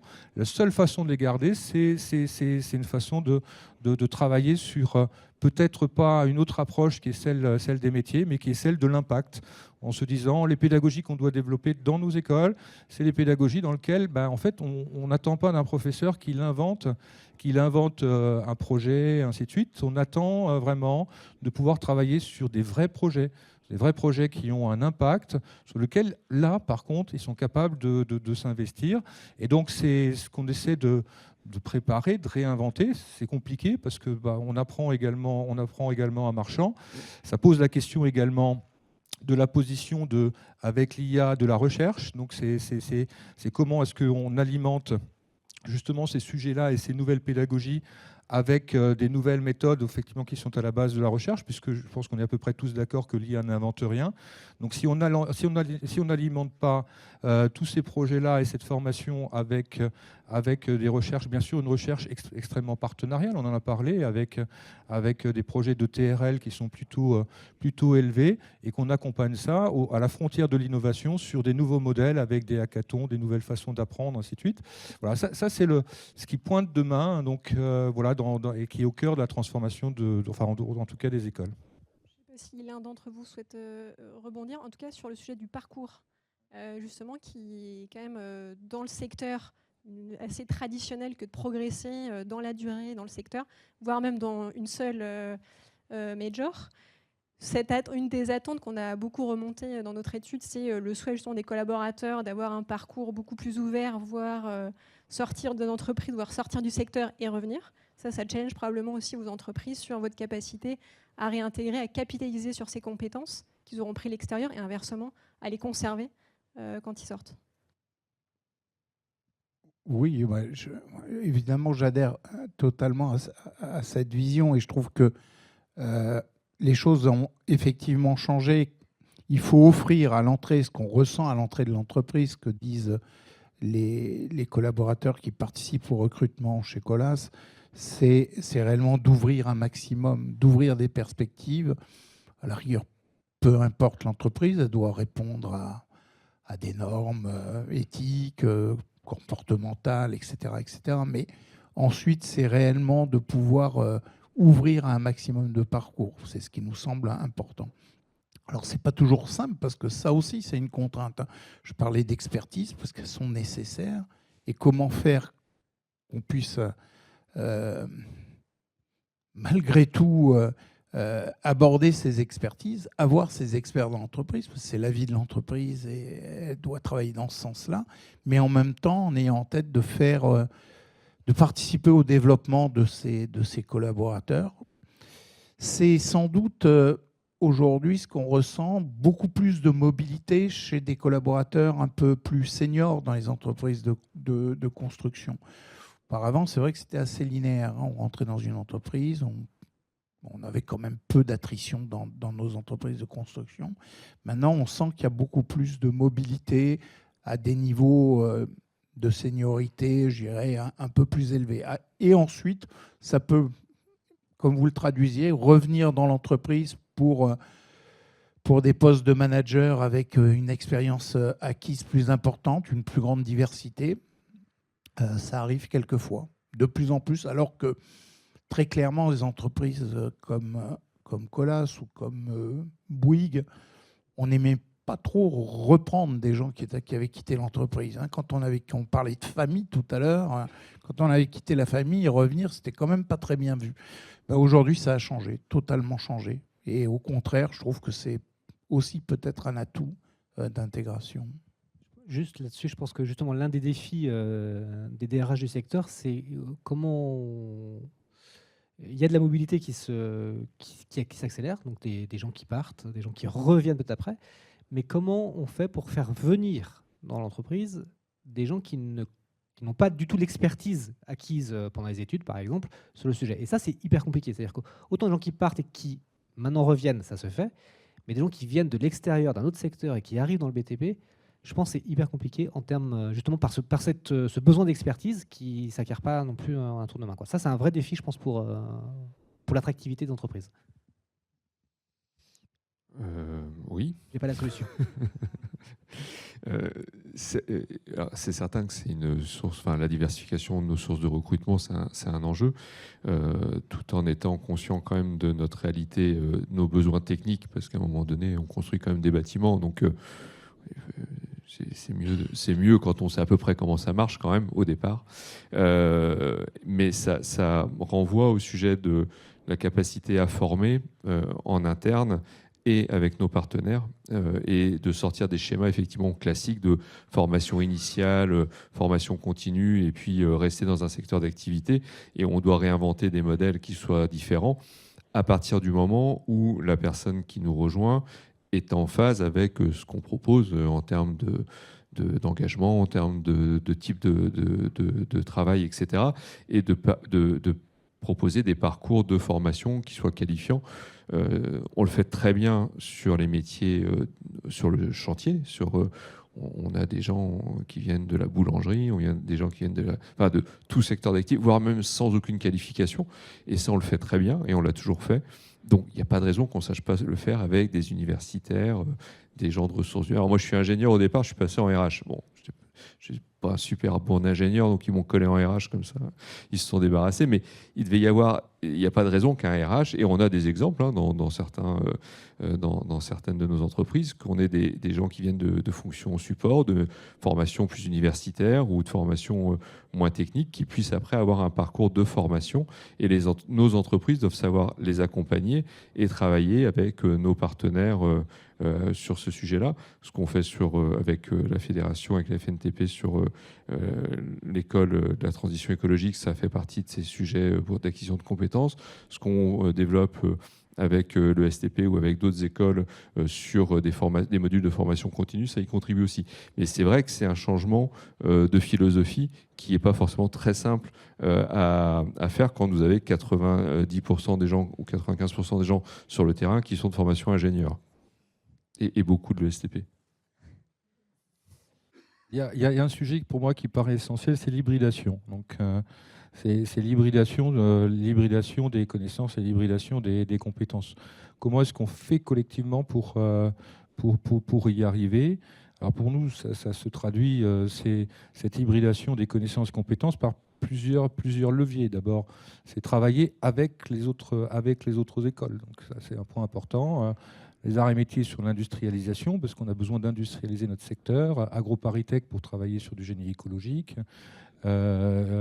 L'école du bois pour travailler sur la construction bois. Et puis aujourd'hui, on cherche encore un partenaire un peu pour accélérer notre formation. On cherche le bon partenaire pour travailler sur le numérique, l'IA, ainsi de suite. Ça nécessite aussi d'hybrider d'un point de vue générationnel. Ça, c'est un point qui me paraît essentiel. Hybrider sur l'intergénérationnel, et ça pose la question de la place de l'entreprise au sein des écoles d'ingénieurs. Quelle place des écoles? Et j'ai tendance à dire, bon, évidemment, on prend ça par le bout du financement, souvent, des écoles. Mais j'ai tendance à dire qu'aujourd'hui, l'apport de compétences, et quand je dis que nos étudiants veulent travailler sur des vrais projets, c'est comment est-ce que l'entreprise, et en particulier sur l'IA, vient au cœur de l'école et soumet à nos étudiants, qui sont des IA natives maintenant, où ils vont être IA natives, des sujets sur lesquels on voit bien que toute la génération de plus de 30 ans, je suis désolé, il va falloir la former à l'IA. Donc c'est quand même des sujets. Donc l'approche de la formation continue, on voit ce que je disais tout à l'heure, en sortant de l'école, ça y est, on a besoin d'être formé sur l'IA, et ça va aller tellement vite que tout ça, bien évidemment, ça va s'accélérer. Donc quelle place de l'entreprise et quelles sont les nouvelles méthodes qu'on apprend sur des sociétés apprenantes, avec beaucoup d'hybridation des profils, et justement, ça rejoint le sujet de la mobilité sectorielle. Peut-être une dernière question avant de se faire gonguer, mais sur comment est-ce que les RH, comment peuvent et doivent se saisir de ces enjeux, Ludovic, et quelle transformation ça doit induire de votre côté, vous qui incarnez en l'occurrence la fonction. Je n'ai pas trop l'habitude de donner des conseils ou des sujets. Je pense qu'il n'y a pas de vérité déjà sur le sujet. Il faut faire attention. En tout cas, moi, ce que j'essaie de faire attention de ne pas céder aux effets de mode. On a eu des effets de mode. On en a parlé sur la digitalisation, des effets de mode sur les baby-foot dans les cafettes, les machins. Bon. Il faut garder nos caps, on a nos valeurs dans nos entreprises, on sait pourquoi on travaille, on a un sens à nos métiers, et donc il faut s'appuyer sur ces fondamentaux qui sont des fondamentaux qui sont importants. Je pense qu'on le voit de tout ce qu'on s'est dit tout à l'heure, c'est-à-dire que la fonction RH aujourd'hui, elle doit être plus que jamais encore plus proche des métiers qu'elle a. Donc, les comprendre intimement, comprendre ses leviers de ces métiers pour pouvoir justement accompagner ce que c'est une transition écologique, ce que c'est un nouveau métier qui est en train de se développer, conseiller nos patrons sur comment est-ce qu'on accompagne le développement de ces métiers. Sophie donnait l'exemple du génie écologique, par exemple. Comment est-ce qu'on passe d'opérateurs qui sont sur des engins à qui avant on disait il faut que tu fasses le plus vite possible et que tu nous fasses les plus gros terrassements le plus vite possible. Là, maintenant, il faut que tu fasses le plus doucement possible, le plus attention possible, et que tu apprennes à reconnaître des espèces et que tu alertes s'il y a des choses qui ne sont pas prévues. Bon, ça, nous, on a un rôle à jouer, et on a un rôle à jouer qu'on peut comprendre que si on connaît bien le métier. Si on ne le connaît pas, si on l'a lu dans les livres ou dans des salons de DRH, ça ne sert à rien. Donc ça, je pense que c'est un premier point. Après, il y a un deuxième point, c'est qu'il faut apprendre à travailler avec, je pense encore plus que jamais, avec beaucoup de partenaires, qu'ils soient internes ou qu'ils soient externes. Je reprends l'exemple de l'environnement. Aujourd'hui, l'environnement, si on ne travaille pas avec nos collègues qui sont des spécialistes de l'environnement, on ne peut pas inventer, on ne peut pas travailler et inventer des nouveaux programmes. Si on ne travaille pas avec nos collègues de la santé et de la sécurité, par exemple, on ne peut pas aborder les sujets de santé mentale, on ne peut pas aborder les sujets d'accompagnement de nos collaborateurs qui sont en maladie chronique ou en cancer. Chez Vinci Construction, on a signé par exemple avec Cancer at Work la charte. Je pense que c'était dans les premiers à la signer dans le BTP parce qu'on sait que c'est un vrai sujet et que des sujets de fidélisation, des sujets de vision de long terme et d'attractivité de notre secteur, on ne peut pas faire autrement que transformer l'entreprise sur ce sujet-là parce qu'on a des collaborateurs et collaboratrices qui vont être malades, qui vont travailler en étant malades, qui vont avoir des proches qui vont être malades, donc qui vont être aidants, et ça, qu'ils soient sur le chantier, parce qu'on a des collègues sur le chantier qui sont malades et qui continuent à travailler, ou que ce soit dans les bureaux. Et ça, si on ne travaille pas avec nos collègues de la santé-sécurité, si on ne travaille pas avec nos collègues opérationnels, on ne peut pas proposer des choses concrètes. On le voit à l'international sur les droits humains. Si on ne travaille pas avec les ONG, si on n'échange pas avec elles, en amont de nos projets ou pendant nos projets, on fait des erreurs, on ne comprend pas ce qui se passe et on a des problèmes avec nos projets. Et si on ne travaille pas avec nos partenaires externes, que ce soit les écoles, mais ça peut être beaucoup d'autres acteurs, là aussi, on ne se développe pas.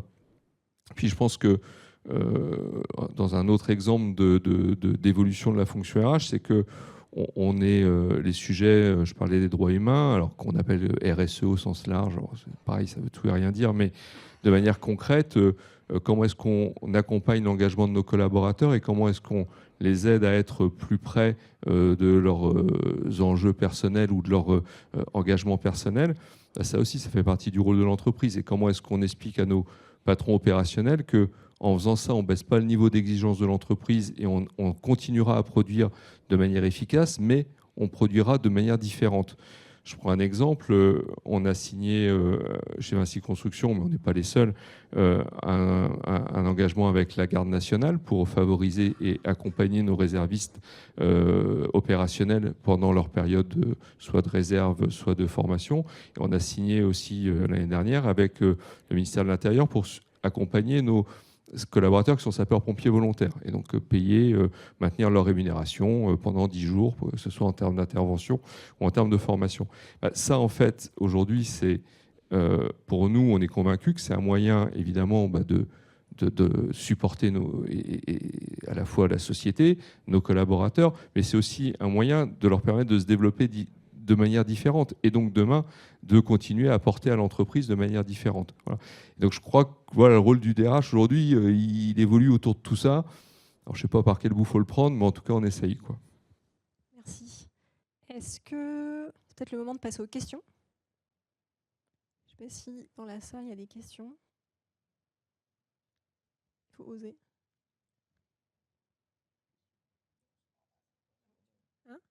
On est le dernier obstacle avec le buffet. Une question ou vous gardez les questions pour la partie cocktail? Alors dans ce cas-là, je ne sais pas si vous vouliez rebondir sur le côté RH, mais... Oui, juste une chose, je trouve que c'est réellement cette notion de RH de terrain et d'avoir des gens proches du terrain, proches de chacun des chantiers, c'est ce que tu exprimais. Et je trouve que c'est très, très important.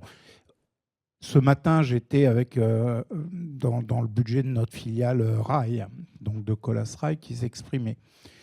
Et on faisait la remarque qu'il y avait une attrition assez importante chez les jeunes femmes, conducteurs de travaux, au bout de 5 à 10 ans d'expérience, je dirais un peu avant 30 ans, plutôt 5 ans. Et on se posait réellement la question de savoir comment faire pour faire en sorte que ces jeunes femmes ne partent pas. D'autant que dans les autres métiers de la construction, on est arrivé à équilibrer. On avait historiquement plus de départs de dames que de messieurs, et on avait réussi à trouver un équilibre, quasi équilibre. Et pourtant, au rail, ça ne marchait pas. L'explication, c'était réellement que les métiers du rail, pour qui les connaissent, c'est beaucoup de travail de nuit, beaucoup de travail de week-end. Et que malgré tout, je pense dans l'inconscient, malgré tout ce qu'on aimerait, alors je ne voudrais pas me faire huer, mais bon, c'est quand même bien ces dames qui supportent le plus souvent la charge de la famille et d'une partie de la charge qu'on appelle mentale vis-à-vis des enfants, sans doute, et qu'à un moment, ça devient certainement beaucoup plus dur à assurer. Donc on est en train, par exemple, de réfléchir avec des RH de terrain, parce qu'il s'agit de connaître le problème à la base, à réfléchir à effectivement créer des parcours qui puissent permettre de passer effectivement d'une très bonne collaboratrice au rail vers une très bonne collaboratrice à la route, voire au bâtiment chez Bouygues, voire pour pouvoir se développer différemment sur des travaux qui seront sans doute aussi difficiles, mais sans doute avec des horaires beaucoup moins contraignants. Donc tout ça, ça ne peut se mesurer qu'avec une vision RH de terrain.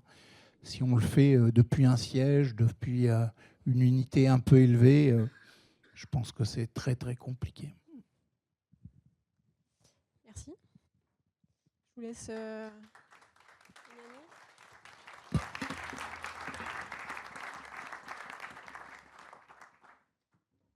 Pour conclure, exactement, on arrive à la dernière partie. Je propose Mathieu Fouquet, DRH OnePoint, pour les quelques mots de conclusion.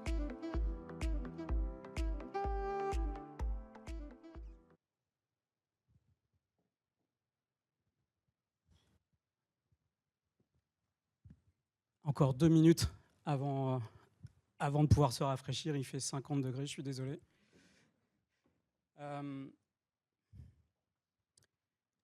Quand l'équipe m'a demandé de venir faire un mot de conclusion, je vous avoue que ce n'est pas simple parce que des ressources humaines dans le conseil et la tech, à la base, c'est un peu éloigné. Alors je me suis dit, mais qu'est-ce que je vais pouvoir dire? Alors j'ai écrit plein de choses que je ne vais bien évidemment pas dire là. Juste la question avec laquelle je suis entré dans cette salle, je me dis avec quoi je vais ressortir de ces échanges. Et je ressors avec pas mal de sentiments. Je ressors avec beaucoup d'humilité parce que je découvre les profondeurs de réflexion sur un secteur qu'on pense à part et qui n'est absolument pas à part.